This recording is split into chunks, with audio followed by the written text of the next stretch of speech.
Welcome, everyone.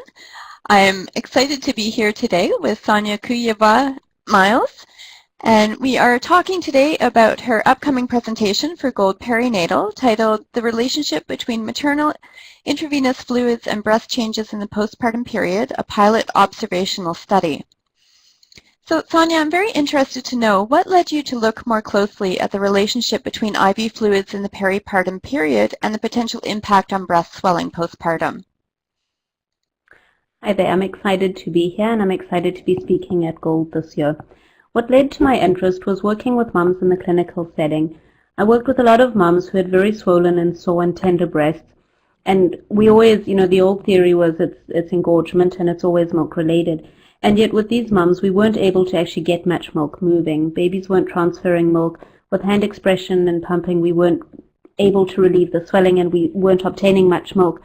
And so I kind of wondered if there was something else happening. And at about the same time, I met Dr. Weiss, and she was doing research on the effect of IV fluids on babies' weights.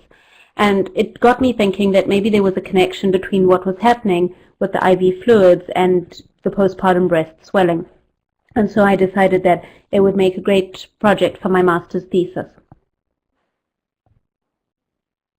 Wonderful, thank you. It sounds really interesting. I'm wondering, what do you hope healthcare professionals will take away from your presentation? I guess I'm really looking at two things. The first being a new respect for intravenous fluids and the effects that they can have on mums. I think we often see IV fluids as being benign. We use them very commonly, and we don't often hear about the negative impacts or negative effects of IV fluids. And yet with any intervention, there's always a little bit of fallout. So I'm hoping that this starts the discussion and that healthcare professionals will actually look at their use and make sure that the use of IV fluids is really warranted and that we are being careful not to overload mums. And then the other thing that I'd like them to take away is some ideas about how to help these mums who have had IV fluids, which sometimes are unavoidable, and so that they can actually help them through that postpartum period and really make a positive impact on their breastfeeding experience.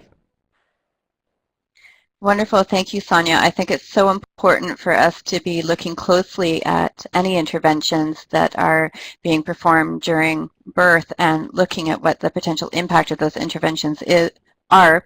So really looking forward to your presentation. And for those of you who are listening, Sonja will be presenting for us on Tuesday, October 21st, and we hope that you will join us then. Thank you, Sonja.